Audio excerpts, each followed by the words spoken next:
So let's see how we basically do this calling from a client side.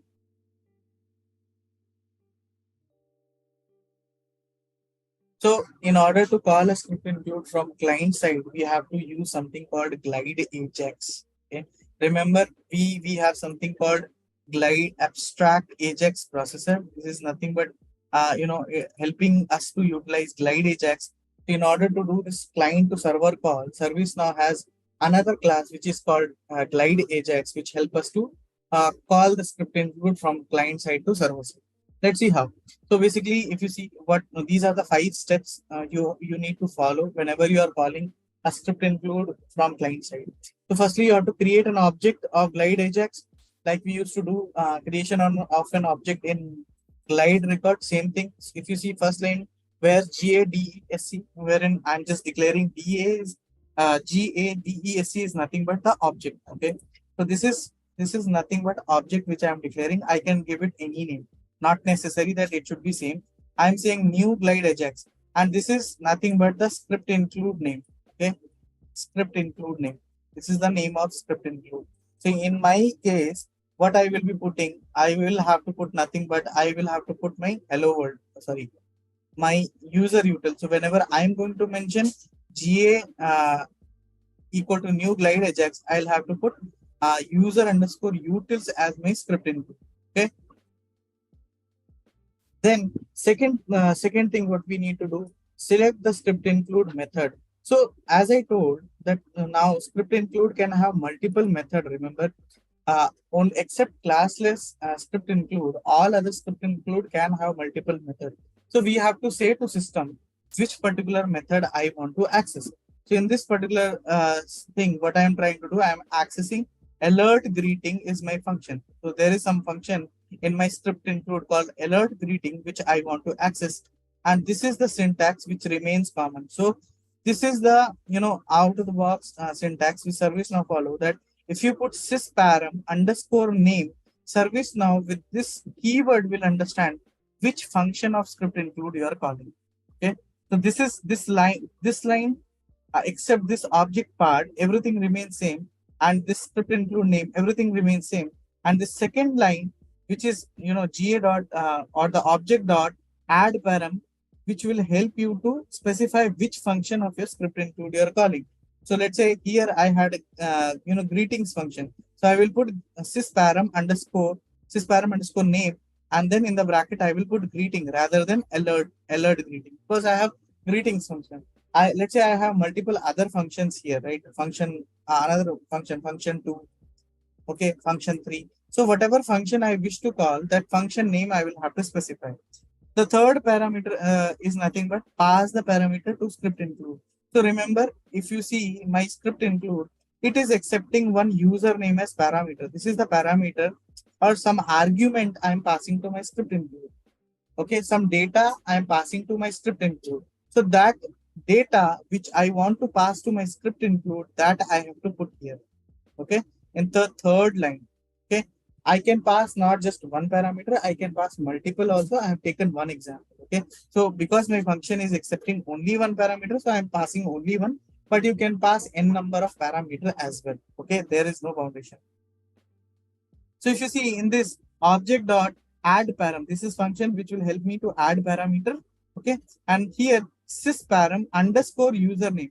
Guys, this is not this sysparam part is something which is required every time, because this will tell system that this is a parameter. But whereas underscore username is not necessary that you have to type username. You can give anything, underscore ABC, underscore C, except this second line wherein you are specifying the function. Right, everywhere else you can type your own name. Here you can give your own username, any other field value, username or ABC or anything you can put, and the parameter which you want to pass, that parameter. Fourth thing, what you have to do, you have to put like make an asynchronous call to server. So if you put like ga.get object dot get XML, this is asynchronous call, which means script include will execute asynchronously in the backend, and it will give you that particular result. Okay. And then fifth part of script include is you have to define a callback function. Callback function, why? Because you are sending the data. There should be something, right, which will receive the data, and that data you can process. So that callback method you will be defining, wherein you will be mentioning the callback function name here, so that the moment this fourth line get executed, right, automatically it will call this method, and whatever result has been returned by script include, it will give you. So method, even method also remains same. So here the name, you can give any name, function name to your callback function. It's not necessary you have to give hello world. You can give any other name. Syntax remains something same, wherein you have to define function and whatever callback method name you are giving, and this part will remain same. So bracket, it will be response, and then where answer from XML is equal to response XML dot document element dot get attribute. This entire line remains same. Okay, this entire part remains same. So it is like one time, two time, keep on practicing. You'll get to remember this particular syntax, because this syntax people may ask you on interview calls. And then you are trying to do alert. You are trying to alert whatever result has been returned by scripting. Okay. So let's quickly try to build up that in my client side. So this is my script include, which is ready. So I'll just save it. If I go to my incident table,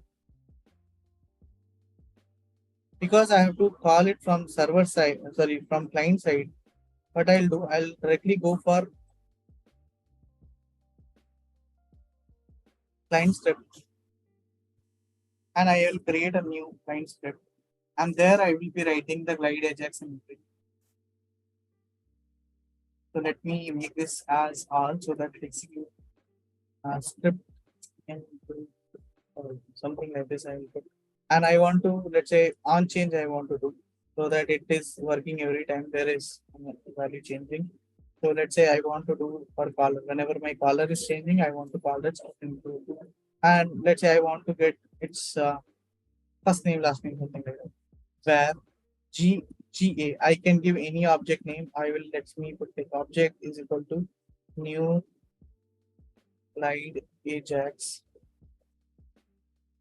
Now new GlideAjax. Now here what I have to do, I have to put my script include name. So I'll copy this name and I'll put my script include name.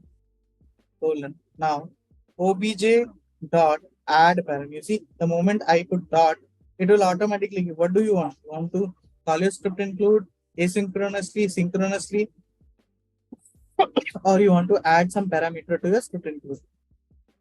So I'll say I want sys param underscore name. I want to call this method of my script include. Okay, so I have something called greeting method. So I want to call that greeting method of my script include. And here I want to pass. So my script include method, it accepts one argument, right? If you see, it accepts one argument. So let's say I want to put something called sys param underscore user. I'm not putting username. I can give anything like ABC, whatever. So whatever I'm passing here, first parameter, right? It will go as parameter. It will go as an data to this particular variable, and it will return that as an answer.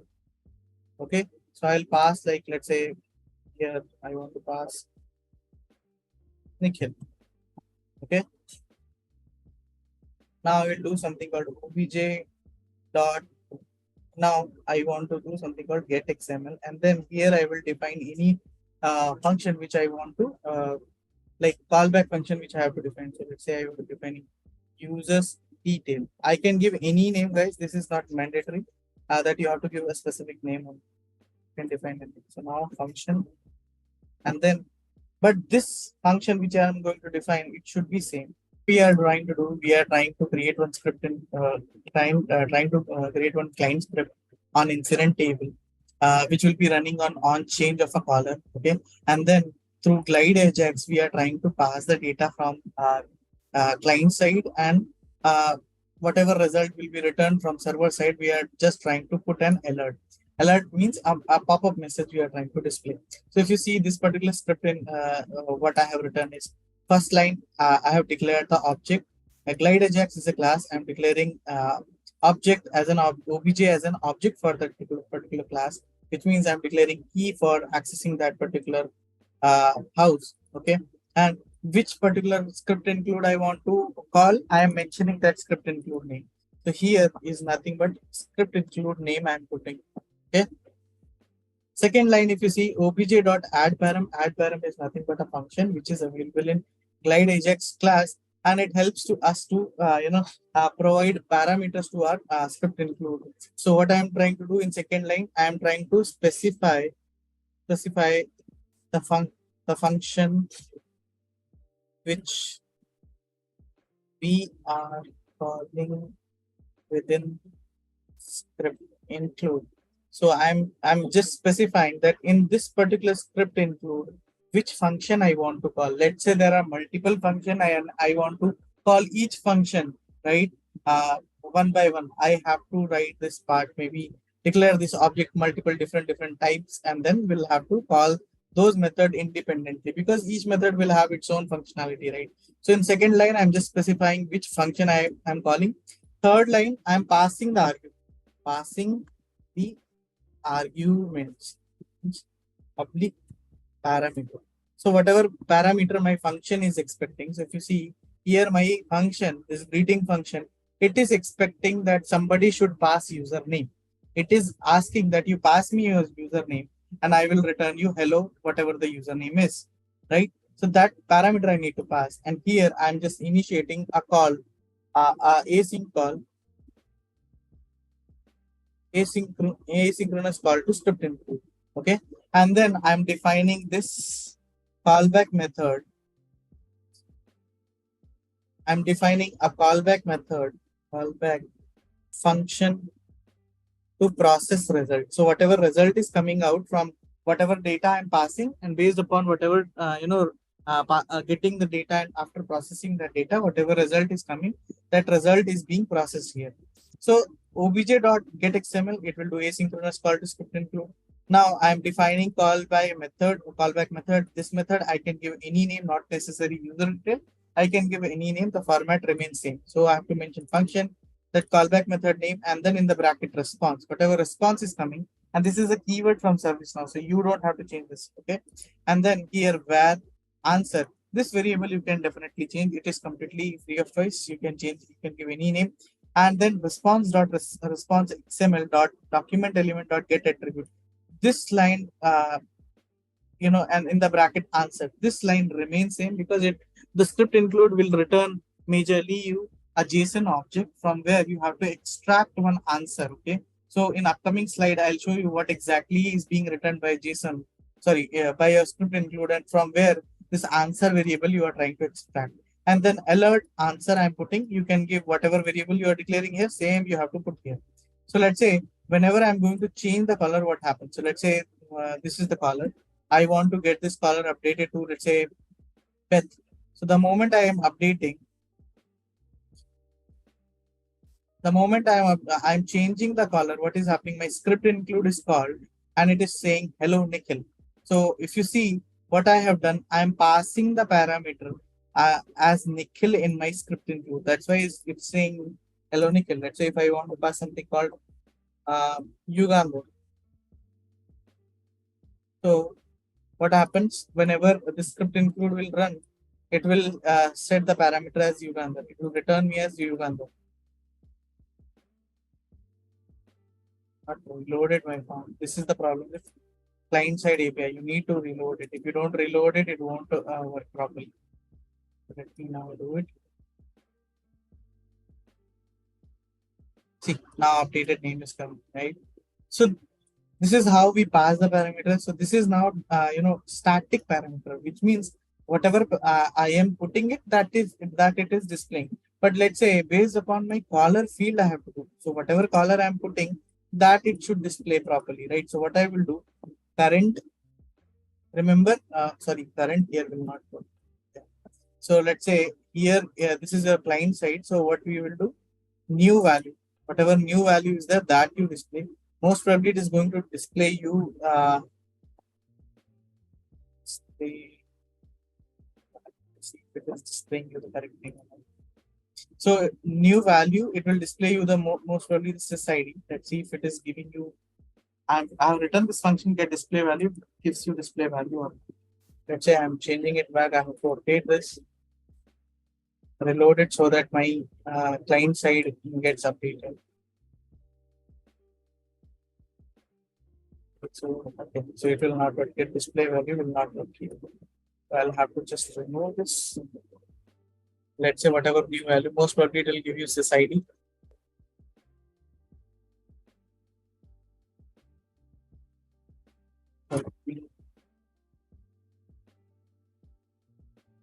So it is giving me the sys of this particular record. If you want to know the backend name, like the exact name you want to print, then you have to use something called get display value.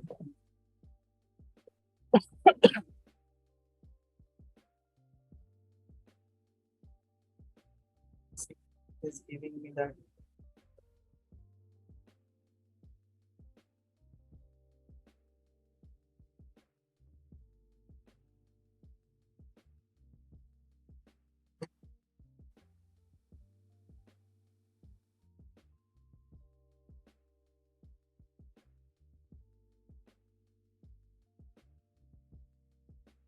Okay, it is not taking this as a function. Maybe you'll have to pass it via variable and then you will get this. Okay? Then it will give you the exact name. So you understood, right? So if you have to pass those variables, you can directly do new value, old value, or you can put something called g underscore form.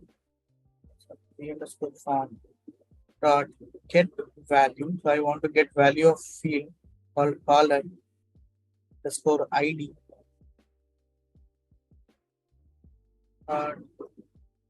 Okay, I might have to pass this again.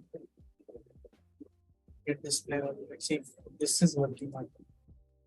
Sometimes some functions may work, sometimes some function may not respond. Okay, so you have to change the logic a little bit here and there.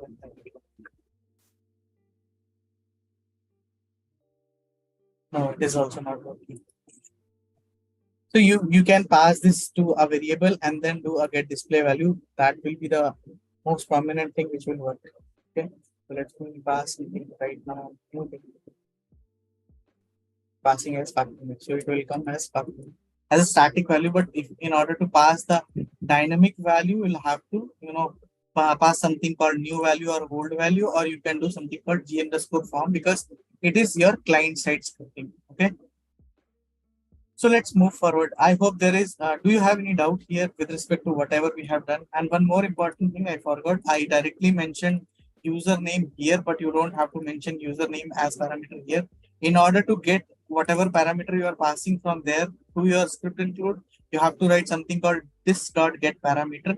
So ServiceNow will understand which parameter you are asking. So sys underscore param underscore abc. If you see, so this sys underscore param underscore abc I'm passing here. So whatever I'm passing in the third line, I can pass multiple other parameters. So whatever parameter name I'm giving, this is parameter underscore ABC, that same thing I have to pass here.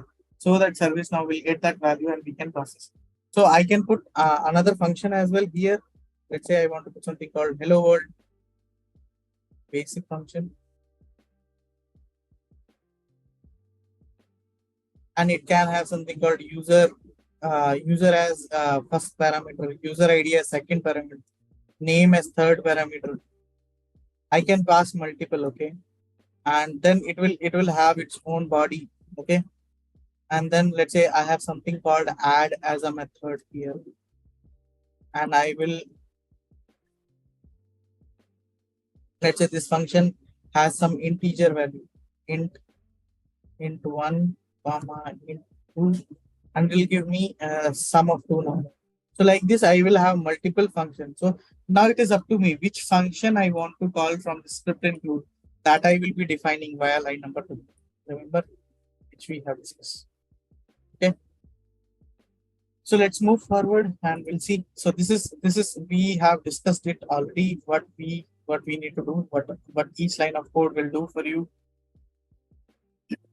Okay. And this also I have explained that you, in order to specify sys underscore whenever you, in order to specify which function you are calling, you have to put something called sys param underscore name, and which, what parameter you have to pass. Each parameter should start with sys param underscore, so that ServiceNow understand that it is a parameter from client side to server side. Okay, this example I have already given.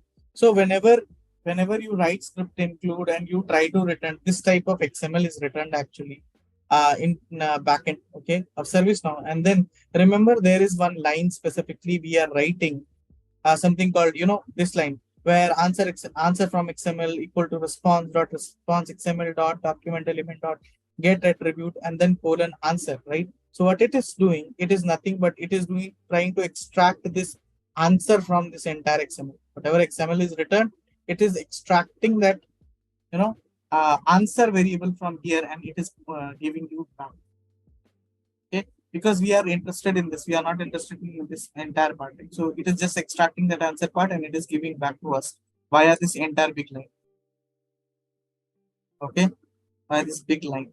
And if you don't want to do this, there is one shortcut you can do, something called, you would have done, you would have seen that vj dot, you see, get XML answer.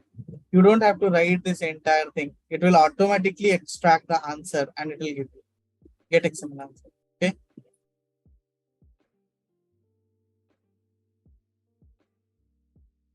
So this is what, okay. So this is what happens. So whenever you call script include, you will get XML as a response, and from that line will help you to extract the answer from that.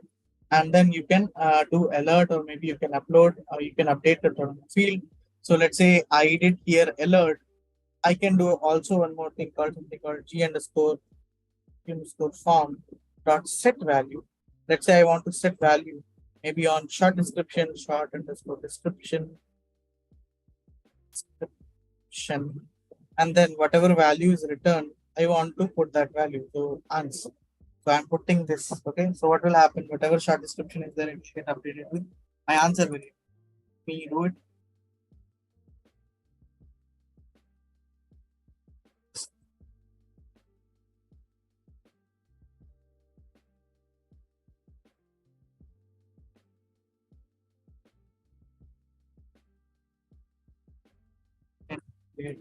It came instead of that. Okay, because this is wrong. Short underscore description value. You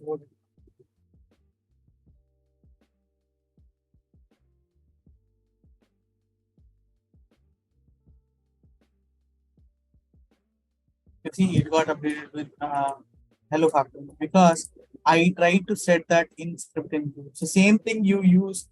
You gonna remember you were asking a scenario wherein you will be using your client callable script include. This is that scenario. There may be you will be working on a catalog item and they may ask you that okay, whenever I'm selecting one caller, based on that caller you have to prepare, you have to put its phone number. Their phone number should come up there. Manager details automatically populate. You have to do something like this. Okay. So these are some of the, putting it together, how, what you write on server side, what you write on the client side, okay, and what is being returned. So this, yeah. So this is the second example, and what exactly is being done. That entire thing is being explained here. Still now we have seen that you can return the entire data which is returned from script include, it is in XML format, but you can use JSON format as well, wherein what will happen, the entire thing will be written in a JSON format. JSON format means there will be field and its value. For example, it will be something like number and then incident its value, priority its value, short description its value. Like this also you can do it via script include, but it becomes more complex. This is to for processing thing. Yes, it is quite simple by server and by your ServiceNow engine. It processes easily your JSON objects, but in terms of writing code, yes, it will be a little bit overburdened for you guys. So you can, I have given one example. You can follow this. I'm calling script include, but I'm just trying to get the result in form of JSON object. So this is one example which I have covered up. You can write this and you will see the difference what is coming. Okay. Then the last important part, which is there is application scope. So remember, I told you that I am writing something in a specific scope, which means this will be accessible to all of the people. I'm writing my code, Ravi can access. I'm writing my code, Kiran can access. I'm writing my code, Yugandhar can access. But if I want that, no, whoever is working only in global scope, they should be accessing. So I'll put it like something called this application scope only. So let's say me and Fakruni are working same scope, then only she will be able to access my code. Whereas Ravi or Yugandhar are working in another scope, they cannot access my code. Okay. And even if they want to access it, they'll have to specify something like this, where global.user util global first letter tells the which scope this script include was developed. If I put this script include was developed in global scope, that's why it's showing global. If I change my scope and put something a different scope and develop my script include there, the scope will change. Okay, let me show you. You see, it became completely read only. I cannot edit because my scope has got updated to AES flow, right? So similarly, if I go ahead, let me write one script include here for quiz.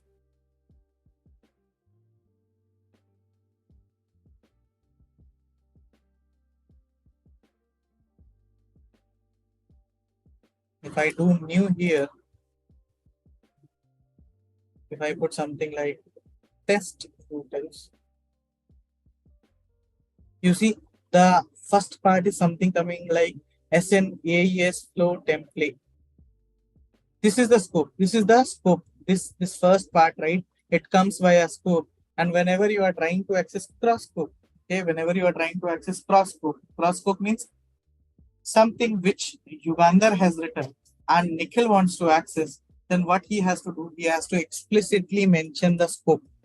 Okay, it will be something like where, let's say I am working in global scope where Ajax, I am declaring Ajax. So what I'll do, where obj equal to new, and then I'll have to put this entire thing. If I'm working in same scope, what I will do, I will put something like this, obj equal to, I can directly put the name. So no need to mention the scope. I have to put new, and I will put the scope name. So you see here I'm mentioning the scope explicitly because I'm trying to access cross scope. And here I am directly mentioned because I'm in same scope. I hope this is clear. Okay. So this is your last part of the PPT. Why scoping is required whenever, let's say you are working on HR module or certain, module which should not be accessible by everyone. There you tend to develop those custom application within that scope. Okay. And if you develop that scope and you do not give permission, even by writing global or something also, you'll not be able to access because that application is restricting the access to it. Okay. And then there are certain best practices. You can go through this. This is also one important thing for interview purpose, that they may ask you what are the best practices for business rule, what are the best practices for script include, all that they may ask. Thank you for watching. Please subscribe to the channel for more videos on ServiceNow. Thank you.